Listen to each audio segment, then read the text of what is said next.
Hello everyone, welcome back on science and classes. So 12th class हम discuss कर रहे हैं चैप्टर नंबर 3 का topic valuation of goodwill capitalising method को use करते हुए। इसके 2 टाइप्स होते हैं, capitalising by average profit and capitalising by super profit. Capitalise by average profit को हम प्रीवियस क्लास के अंदर डिस्कस कर चुके हैं। अभी तक वो क्लास नहीं देखी है तो प्लेलिस्ट में जाके उस क्लास को देख लें। आज का टॉपिक रहेगा हमारा कैपिटलाइजेशन मेथड के अंदर capitalising by super profit method. करते हैं स्टार्ट। फर्स्ट पार्ट हमने कर लिया था, आज डिस्कस करेंगे सेकंड पार्ट को। देखते हैं second part. Capitalisation of super profit method के अंदर सबसे पहले हम सुपर प्रॉफिट को फाइंड कर लेंगे। ज़्यादा कैपिटलाइज वैल्यू के ऊपर, एवरेज के ऊपर हमें वर्कआउट करने की नीड नहीं होती इसके अंदर, खाली सुपर प्रॉफिट के ऊपर डायरेक्टली चले जाएंगे, सुपर प्रॉफिट निकाल लेंगे।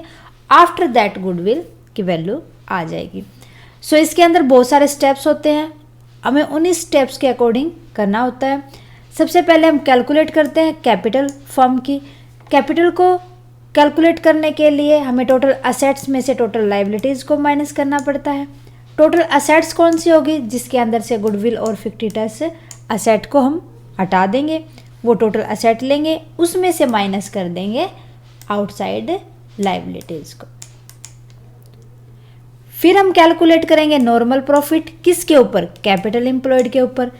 फॉर्मूला था हमारा कैपिटल एम्प्लॉयड इनटू में normal rate of return divide by में 100। ओके, उसके बाद कैलकुलेट करेंगे एवरेज प्रॉफिट, प्रीवियस जितने ईयर की आपसे बात की गई है उनके ऊपर, क्योंकि ईयर्स आपको दिए होते हैं 5 year, 3 year, 4 year, 10 year. Okay, उसके बाद निकालेंगे हम super profit method. Super profit निकलता है हमारा नॉर्मल प्रॉफिट को माइनस कर देंगे एवरेज प्रॉफिट में से, मीन्स एवरेज प्रॉफिट माइनस में नॉर्मल प्रॉफिट, वो हमारा सुपर प्रॉफिट होगा। अब हमें निकालनी है गुडविल। अब जो हमने सुपर प्रॉफिट निकाला था उसको 100 से मल्टीप्लाई कर देंगे और डिवाइड कर देंगे नॉर्मल रेट ऑफ रिटर्न के साथ। ओके स्टूडेंट्स, ये प्रोसीजर होता है, कुछ स्टेप्स को हमें फॉलो करते हुए गुडविल को निकालना होता है। ये सारे के सारे स्टेप्स आपको एक एग्जाम्पल के द्वारा अच्छे से समझ आ जाएंगे। देखते हैं इलस्ट्रेशन नंबर 15 को। The goodwill of a firm is to be worked out at 3-year purchase of average profit. अब परचेज्ड ईयर कितने दिखा रखे आपको, 3 ईयर। एवरेज प्रॉफिट के ऊपर of the last 5 year which are as follows. कि आपको प्रॉफिट दे रखा है 5 ईयर का, उनके ऊपर आपको एवरेज प्रॉफिट निकालना है। फिर गुडविल निकलेगी, जो एवरेज प्रॉफिट निकलेगा उसको मल्टीप्लाई कर देंगे 3 ईयर ऑफ परचेज के साथ। यहाँ पर देखो सॉल्यूशन, टोटल प्रॉफिट कितना हो जाएगा हमारे पास, ऐड कर लेंगे सबको। यहाँ पर एक जगह लॉस दे रखा तो लॉस को हम माइनस कर देंगे। 10 प्लस में 15 25, 29 और 6 हो जाएगा 35। अब 35 में से लॉस कितना दे रखा है, 35 माइनस में 5000 का लॉस है, माइनस कर देंगे। टोटल प्रॉफिट आ जाएगा 30,000। अब हमें निकालना है एवरेज प्रॉफिट। ये 30,000 है हमारे पास टोटल प्रॉफिट। एवरेज प्रॉफिट निकालते हैं, टोटल प्रॉफिट को डिवाइड कर देंगे नंबर ऑफ ईयर से। नंबर ऑफ ईयर कितने हो जाएंगे, 5 दे रखे हैं, 5 ईयर दे रखे हैं। टोटल प्रॉफिट था 30,000 को डिवाइड कर देंगे 5 के साथ, ये आ जाएगा 6,000। एवरेज प्रॉफिट आ गया हमारे पास 6,000। गुडविल निकालते हैं, जितना एवरेज प्रॉफिट है, सुपर प्रॉफिट किसी की बात नहीं कर रखी यहाँ पे, एवरेज प्रॉफिट के ऊपर निकालना आपको। गुडविल हो जाएगी एवरेज प्रॉफिट इनटू में कर देंगे number of year purchase. Year purchase आपको दे रखे थे 3, कितने दे रखे हैं, 3। 6,000 इंटू में 3, 18,000 आ जाएगा। रुपीज़ 80,000 हो जाएगा, यहाँ पर 18,000 गुडविल की वैल्यू हो जाएगी। सो ये था नॉर्मली जो फर्स्ट मेथड हमने यूज किया था। अब सेकंड देखो, the capital of a firm is 1 lakh. यहाँ पर कैपिटल एम्प्लॉयड दे रखी है आपको 1 lakh and normal rate of return दे रखा है 8%। Average profit for the 5 year, आपको एवरेज प्रॉफिट निकालने की नीड नहीं है, सीधा 12,000 दे रखा है। Goodwill is to be work out 3 year purchase of super profit. So सबसे पहले हम सुपर प्रॉफिट निकाल लेंगे, उसके बाद मल्टीप्लाई कर देंगे 3 के साथ, सो गुडविल की वैल्यू आ जाएगी। एवरेज प्रॉफिट निकालने की नीड है नहीं, हमें दे रखा है, सो एवरेज प्रॉफिट कितना दे रखा है 12,000। अब निकाल लेंगे हम नॉर्मल प्रॉफिट, क्योंकि सुपर प्रॉफिट के लिए हमें नीड होती है किसकी, एवरेज प्रॉफिट माइनस में नॉर्मल प्रॉफिट की। और नॉर्मल प्रॉफिट कैसे निकलता है कि कैपिटल एम्प्लॉयड के ऊपर निकलता है। Normal profit is equal to capital employed.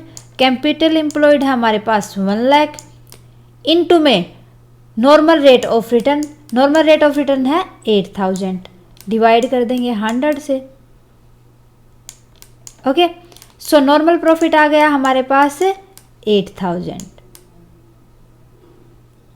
Okay, अब हमें नीड है सुपर प्रॉफिट की। सुपर प्रॉफिट आता है एवरेज प्रॉफिट माइनस में नॉर्मल प्रॉफिट।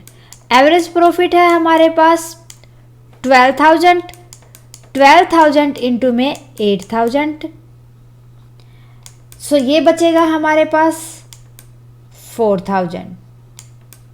नॉर्मल प्रॉफिट आया हमारे पास 4,000, सुपर प्रॉफिट 4,000 आ गया। अब गुडविल निकालने का फॉर्मूला होता है सुपर प्रॉफिट के ऊपर सुपर प्रॉफिट इनटू में नंबर ऑफ ईयर परचेज। सो यहाँ पर गुडविल हो जाएगी अब 4,000 इनटू में नंबर ऑफ ईयर कितने हैं 3, 4,000 इंटू में 3 12,000। सो इस केस में हमारे पास गुडविल आई 12,000। ओके, सो ये भी हम पहले यूज कर चुके हैं मेथड। सो इसी के बेस पे हमें अलग अलग क्वेश्चन आपसे इसी तरीके से पूछेगा, डायरेक्ट कभी भी नॉर्मल क्वेश्चन थोड़ी ना पूछेंगे। ओके, देखो थर्ड पार्ट देखो, Rama brother earn an average profit 30,000 with a capital of 12,000। Average profit दे दिया आपको 30,000, कैपिटल एम्प्लॉयड दे दिया 2 lakh. The normal rate of return in the business 10%। यहाँ पर नॉर्मल रेट ऑफ रिटर्न कितनी दे रखी है 10%। Using capitalisation of super profit method work out the value of goodwill of the firm. Capitalisation of super profit method use करना है। यहाँ पर formula लगेगा सुपर प्रॉफिट इनटू में 100 डिवाइड बाय में नॉर्मल रेट ऑफ रिटर्न। सबसे पहले हमें नीड है नॉर्मल प्रॉफिट निकालने की यहाँ पर। सो नॉर्मल प्रॉफिट होता है कैपिटल एम्प्लॉयड के ऊपर। कैपिटल एम्प्लॉयड है 2 लाख की, 2 lakh normal rate of return है हमारे पास 10%। सो डिवाइड कर देंगे 10 से 100 से। सो ये आ जाएगा हमारे पास 20,000। 20,000 आ गई हमारे पास नॉर्मल प्रॉफिट। एवरेज प्रॉफिट 30,000 दे रखा है। सो सुपर प्रॉफिट निकाल लेंगे। सुपर प्रॉफिट निकालते हैं, एवरेज प्रॉफिट माइनस कर देंगे नॉर्मल प्रॉफिट जो कि 20,000 है। तो कितना आ गया 10,000 हमारे पास सुपर प्रॉफिट आ गया। अब गुडविल निकालने का formula capitalisation of super profit method में मैंने अभी आपको बताया था, सुपर प्रॉफिट इनटू में 100 डिवाइड बाय में normal rate of return. Super profit 10,000 into में 100 डिवाइड बाय कर देंगे उसको 10 से, जो कि नॉर्मल रेट ऑफ रिटर्न है। सो ये हो जाएगा 1 लाख। सो बिजनेस जो रामा ब्रदर्स का बिजनेस है उसकी गुडविल हो जाएगी 1 लाख। ओके, सो स्टूडेंट्स ये आपको अच्छे से समझ आया होगा एक इलस्ट्रेशन के द्वारा। हर जो चीज़ दे रखी है और जिस चीज़ की नीड है उसको बनाते हुए करते जाओ, आगे क्वेश्चंस अपने आप सोल्व हो जाएगा। ओके, फॉर्मूले आपको अच्छे से याद होने चाहिए। ओके स्टूडेंट्स, आज के लिए बस इतना ही। उम्मीद है कि आपको क्लास अच्छे से समझ आई होगी। स्टूडेंट्स इसी उम्मीद के साथ मिलते हैं नेक्स्ट क्लास में। आप हमें कमेंट करके बताएं कि आपको क्लासेस कैसी लगी, और साथ के साथ अगर कोई क्वेरी है आपकी उसको भी कमेंट करें क्लासेस स्टूडेंट्स आपको पसंद आए तो प्लीज़ अदर स्टूडेंट्स के साथ ज़्यादा से ज़्यादा शेयर करें और लाइक करना ना भूलें। Students, thank you very much.